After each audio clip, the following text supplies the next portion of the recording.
Aloha and welcome to the KupunaWiki radio show. This month we are talking about finance. And in studio we have Kelley Babatom and Glennel Jordan of Summit Financial Advisors. KupunaWiki is Hawaii's senior resource. We talk to the best local professionals in the state regarding topics such as real estate, senior housing, estate planning, finance, and health, so that our Kupuna families can find the best resources in the midst of a life transition. We strive to make sure our seniors are informed and supported every step of the way. Thanks for joining us today. I'm Brandon Lau, your host for the KupunaWiki radio show. If you missed any of our shows on air, the KupunaWiki radio show is available as a podcast. It can be found both on Spotify and Apple for your listening pleasure. Our title sponsor for today is Cheney Brooks Choice Advisors, providing you with the best real estate information so that you can make the most informed decisions. As we like to say, real estate is about choice. To contact us, call 808-753-9033. And now we have our financial tip of the week brought to you by Summit Financial Advisors. If you haven't looked at your life insurance policy in a while, have someone review it to make sure it's doing what it should be. Too often we see policies lapsing because of the drop in interest rates. For more information, contact Summit Financial Advisors at 808-527-8878. Well, again, today we have the pleasure of speaking with Kelley Tom and Glennel Jordan with Summit Financial Advisors Securities and Investment Advisory Services, offered through Royal Alliance Associates member FINRA SIPC. Royal Alliance Associates is separately owned, and other entities and/or marketing names, products, or services referenced here are independent of Royal Alliance Associates. That being said, welcome Kelley and Glennel. How are you? We're wonderful. Thank you very much for having us. Well, thanks for being on our show. You do come from a very reputable firm, but I want the listeners to get to know you a little bit more. Maybe you can share with us, where were you both born and raised? So I was born on our 9th island, Las Vegas, Nevada. But I did move to Maui when I was in high school. Okay. I finished high school there, then I came over to Oahu to go to college at Hawaii Pacific University, where I got my bachelor's and master's, and I've been here ever since. You couldn't leave. Definitely. And Kelley, how about you? I was born and raised in Aiea, went to UH Manoa, then wanted to go to the mainland, so I went to Cal State Long Beach for my MBA, and of course came back home. That's wonderful. Now, I know you're both very heavily involved in the financial industry, but maybe you can share a little bit of how you've been involved in your community as well. Yeah, I'm the Community Service Chair for the Rotary Club of Kohala Sunrise, and enjoy giving back to the community. I'm really proud that every year we gift dictionaries to all 3rd graders at 4 different elementary schools, and also provide a book to every student at Palolo Elementary School, among other things that we do to help the elderly and homeless. Dictionaries to all 3rd graders. Wow, that's great. I wonder how many did read the dictionary at 3rd grade. I know. I hope it comes in handy. I know. I hope they're not just looking up on their phone. But the dictionary also has other cool facts like presidents and states. So Oh, yeah. it's good. At least they'll never forget what a dictionary is these days, right? That's right, exactly. So good job. Well, tell us a little bit about Summit Financial Advisors and your roles there. So I am co-owner with Kelley at Summit Financial Advisors at the firm we started. We're both certified financial planners, CFPs, and we both work with our clients in creating their financial plan. But on the business side of things, I'd say Kelley focuses more on the bigger picture of the company, and I help set up our free financial education workshops. Well, that's great. Well, it sounds like you're both very involved in the community and, of course, in your business. And I'm curious, how did you folks decide to get into financial planning? Well, it's very personal for me. Ever since I was a young child, surprisingly, I had a big interest in personal finance and investing. My own mother struggled with her own personal finances, and being that she was a single mom and I had no siblings, I really learned a lot from listening to my mother talk about her finances with me. And from listening to her, I heard the struggles that many Americans go through on a daily basis with money and how it affects people and their emotions over a lifetime. From these experiences, I've developed a deep curiosity on how to improve your relationship with money and how you can make it work for them instead of against them. That's great. When I was in college at HPU, it just hit me one day. I was like, oh, this is the career that I should pursue, since it was already a personal interest and I had invested considerable amount of time and energy into it. That's wonderful. How about you, Kelley? Yeah, for me, it's a little similar to Glennel, but a little different. It all stems from my grandpa. I remember growing up, he would tell me how he stopped school after the 8th grade so he could work and support his family. And then he went on to sell slippers at, I don't know if you guys remember, but Slipper House that was at Ala Moana. Yes. So he's happily retired now with my grandma and doesn't have to worry about money. And besides his hard work, I attributed it to the financial advisor he had. From when I was young, seeing him work long hours to now very comfortable made me interested in how I can help others pursue that success and how I can help others plan for the retirement they want. That's great. Well, hopefully you're going to be able to help them do that. And speaking of which, slippers, have you ever heard that proverb about slippers, the slippers in 3 generations? I have not. Where you'll start off, I guess, as a newcomer to your profession or maybe an island, work really, really hard, provide for your family, give them a good education. The next generation comes along and they benefit from your hard work, and they'll do what they can. But sometimes they're not as wise in the decisions, they have too much abundance. So by the time they get to the 3rd generation, they've forgotten all those principles of hard work and they go back to slippers. So that's the old proverbs, slippers to slippers in 2 generations. But it sounds like you're going to help them prevent that, right? You're going to help them to retain their wealth and manage their finances well. Yeah. Speaking of which, what actually inspires you to do this? So my goal when I'm working with clients or even somebody that I might just be meeting with for the first time is that I can help take away that anxiety and worry that comes from money and money issues. Really, this is something I saw my mom struggle with for many years, and I saw how much it can negatively affect people's emotions. So I want to be that person that can help lift that anxiety and worry away. So instead, people can focus on living their best life with their family, friends, and then pursuing their passions and interests. How about you, Kelly? What keeps you going? Actually, my clients inspire and motivate me. They did so well saving, working hard, providing for their family. And just with a little guidance from me, they can really pursue their goals and live the life they envisioned. That's great. Well, we do have a great audience who are Kupuna and maybe families of Kupuna. Maybe you can share just a brief overview of, how do you feel you connect and help the senior population in Hawaii? What's something that you feel you kind of contribute to that in? We're very good with educating and talking in simple terms to our clients and not in complex vocabulary. So we break things down for people and keep it simple instead of scaring people with, big words and complex strategies. That's really good. I think sometimes it's just overwhelming. Absolutely. And you can't really make a good decision because you don't really know what it all means. Mm-hmm. Right? Exactly. And we see our clients as our family. It's like, if we would do this for our auntie or our mom or our grandma, Right. This is what we recommend for you. So we all see them as family. That's great. So it sounds like your firm does focus on working with pre-retirees and people who plan for retirement as well. Maybe you can share a little bit about that. Our firm focuses on working, with pre-retirees, specifically if you want to start doing planning for retirement maybe 10 to 15 years away, and then they may be those that have just recently retired or actually in retirement now. And our goal is to help them make the most of their money and make it work for them to figure out what it can do for them. We also help in addressing future risks in retirement, such as medical expenses. It's currently one of the largest expenses you'll have in retirement in the form of long-term care. And then finally, we're there with our clients to make sure that their estate plan is in order and that they can pass on their wealth to future generations in the most efficient way possible. That's great. Well, what we want to do is we want to hear more about how we can have them pass on their wealth and everything they work hard for in the most beneficial way possible. And we'll talk more about that right after this commercial break.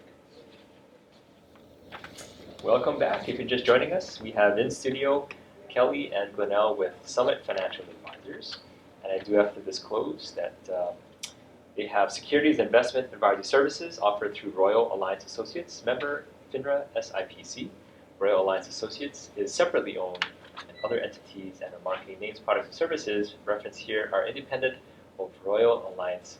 So thank you, Kelley and Glennel, for that great introduction of who you are and how you folks benefit the community through financial planning and contributing to the community through service as well. And we left off on the question that you want to help families to really pass on the wealth that they've accumulated and acquired through all these hard work and do it in a diligent and responsible manner. How do you feel you're able to do that? Maybe there's a couple of examples you can share. Well, like Kelley said, the tip of the week is it's incredibly important to review your life insurance policies. Okay. It's very common that we would see insurance policies that somebody took out 20, 30, 40 years ago, and they failed to look at them again and to see how they're performing. And just because you bought it doesn't mean it'll be there forever. Right. So you want to make sure it'll be there forever, number one. Number two, you want to make sure your beneficiaries are up to date. It's very common that life has changed. Right. So maybe have an extra child or a different spouse. A different spouse. Wow, I'm sure you've come across many instances of those changes. And then thirdly, I would say let your family know you have life insurance.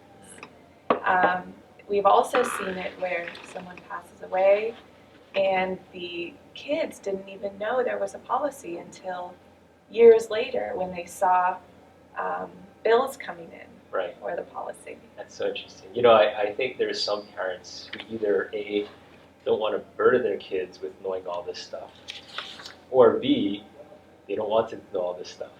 And somehow the information will be carried through or passed through to their children. Right? Yeah, exactly. And one thing I try to influence my clients is to say, you know, you have this policy, but let's set up a meeting and talk to your kids about it.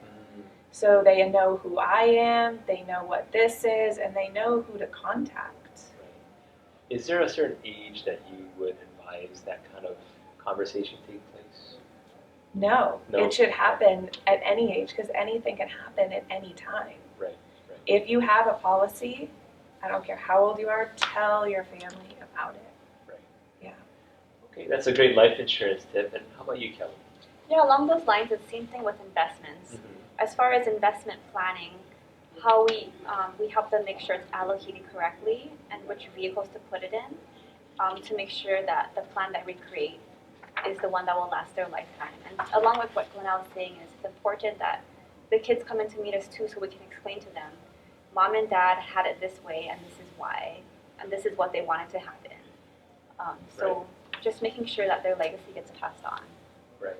I recently had a conversation with my parents, and they wanted to take a look at their trust and wanted us to know what was on their trust. Unfortunately, it comes around a situation where there's a health scare, right? They're thinking, oh, well, we better let them know now, or they're not going to know what to do. But like you said, you don't want to wait. You want to do it where you're not in a situation of distress, where decisions can be made. Right? Yes. So that's really good. Exactly. Yep. What do you feel that, and this might be more of a current events question, we're in the midst of an unprecedented pandemic. I'm sure people have a lot of questions, particularly around finance and planning, and what happens if I don't have enough? Is there any particular commonly asked question that you're handling these days in this situation that you think people can benefit from hearing? People always panic when they see a lot of volatility in the market, as we've seen. They say, should I get out? What should I do? And we always say, stick to the plan. If your plan, if this is for retirement 20 years from now, don't panic. I mean, there's no need to make irrational changes. So it's all whatever the original plan is. Of course, there will be adjustments along the way, but let's not react day by day. Had you had people call you when we had the crash a few months ago saying, hey, pull out my money. I don't know if it's going to be there tomorrow. Did that happen? Absolutely. Yeah? Yeah. There's always a few, but luckily Right. most of them ahead of time, we explain to them, this is when we open the account, right? And the market is going to fluctuate. This is what to expect. But understand when this happens, this is what the plan is. So we kind of preempt them ahead of time so that they don't panic when it happens. So it's good. It sounds like you always bring them back to their original intentions, right? So that they can be refreshed and they're not going to go off on a tangent just based off of emotion. But there is a step-by-step process. There's principles involved, the whole planning process. With that being said, if somebody is not comfortable with volatility to begin with, then they shouldn't be in that type of account that's going to have volatility.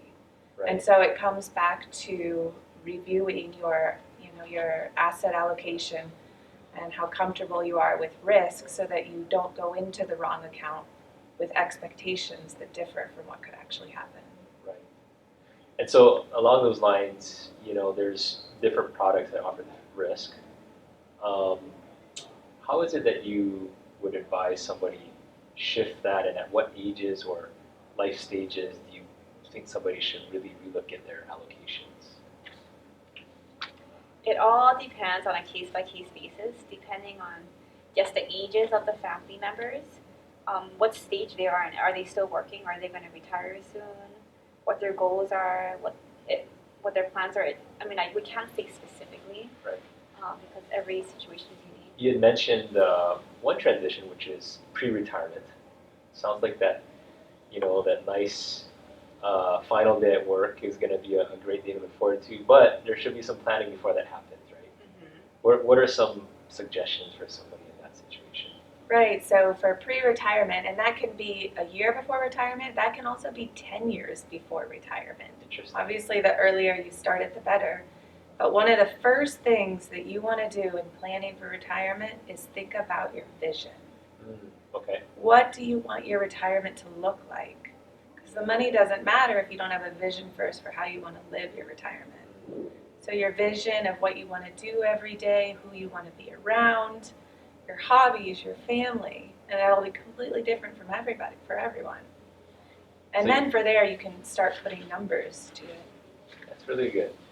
I mean, it takes some personal counseling to have them provide that to you, right? I'm sure not everybody has sat down and said, well, what is my vision? They just think, my vision's not going to work. And the vision changes. And it does change. change. It evolves. Yeah. Yeah. So you have them paint a picture, then you put numbers to it. Yeah. And is that where you then start kind of adjusting allocation? Yeah, so you'll start putting numbers to it to figure out how much this vision costs, right? And then you'll start looking to see what kind of money we're working with to fulfill that vision. And so you'll look at, income sources, and then you'll look at, your savings and investments. Right. And depending on how expensive your vision is or what other, financial resources you have available to you, that will dictate how you allocate. I'm curious, after they paint this grand vision, do some of them think to themselves, boy, I better not retire yet because there's a lot more that I want to do in the end, part of my life. Everyone's different. A lot of people are incredibly conservative and they don't have grand visions. They just want to go see their grandkids. And simplify. Yeah. And then other people do want to take a couple cruises every year. Which is, but it does. Maybe not these days, but eventually. So at times, though, you do have to say, well, this is your vision, but this is what we're working with. So we have to meet in the middle. I think our culture here, too, is it's good. I mean, don't spend more than you have. And I find that a lot of our clients, they're so conservative. They're like, I want to make sure I have enough money in it. And I show them the plan. I say, you're going to have way more than enough money you're ever going to need in your lifetime. Spend some of it. And I show them, spend this amount because you're still going to have all of this. And so I think that helps them a little bit. Okay. I was like, now's your time to enjoy. So help me walk them through that process as well. Because it's such a big mindset, right? From saving your whole life to now spending. Now, along the lines of spending, at some point in our retirement years, things are going to get more expensive, not because we're buying more, but because we have to maintain this body. So healthcare costs, right? So would that be another time where we look at asset allocation, maybe long-term healthcare, and say, okay, what do we have to prepare for that situation? Yes, exactly. In the planning, every time we meet people in the beginning of the planning, even before retirement, we factor in medical costs, unexpected things that may happen, looking at what options are available to them early before it's too late. Right. Just in your opinion, or a survey of the people that you've worked with, how important is long-term care insurance, and if they don't have enough, what's the other option? Well, surprisingly, there's a lot of variety of opinion out there on long-term care expenses. We have a lot of people that are very concerned about it, and they should be, because it is the largest expense you'll have in retirement. And studies show it's more than likely you will need it than won't need it. Right. Plus, it's incredibly expensive. It is. Especially on our islands and our limited resources here. Right. The first option is pay for it out of pocket. Okay. That could be pricey. Maybe you can afford it. Second option is to pass on the risk to an insurance company. Third option is if you run out of assets to rely on the state. And that's called Medicaid. Medicaid, right. Yeah. And that's a basic social welfare program that if you don't have so many assets, then you might qualify for. Exactly. Yeah. Right. So even in that case, although it's not wealth planning or investing related, you folks still are involved in that planning process, it sounds like. Yep, absolutely. Yeah, because how you spend down your assets, if you decide to do that, that will affect future generations. So having that discussion so people understand. Yeah. And maybe the last phase is, well, they've accounted for themselves and their expenses. Now they want to account for their heirs. Mm-hmm. Any tips you can provide on that end? So think about if it's important to leave something to your heirs. Some people, especially in Hawaii, really want to leave something behind. Right. And a lot of people don't too. Yeah. I mean, they worked hard, first of all, they don't want to be a burden to their kids, so if they can use their own funds, that's the best. But yeah, some of them just want to enjoy the fruits of the labor. Yep, exactly. And they say, my kids are, I gave them a good life, they have a good education, they'll be fine. Whatever you decide, finally it's important to have some sort of estate plan. Right. Whether it's a will or a trust, because probate is, in general, someplace nobody wants to be. Right. Well, like I like to tell my kids, I give you all my love and affection. And I stop there. Well, Kelley and Glennel, it's been a pleasure speaking with you. If somebody wanted to connect with you about your services, how can they do that? They can visit our website at www.summitfinancialhawaii.com or give us a call at 808-527-8878. And you folks, you must operate virtually these days, like if they have to call you and do a Zoom or Gmail meeting, you can do that. Yes, absolutely. We're doing everything on Zoom right now. That's great. Well, thank you so much. Again, we've been speaking with Kelley Tom and Glennel Jordan with Summit Financial Advisors, Securities and Investment Advisory Services. Thanks so much for being on our show. We appreciate you sharing your wisdom with us. Thank you so much for having us. Thank you. Thank you. Coming up next, we have our KupunaWiki Classic Trivia.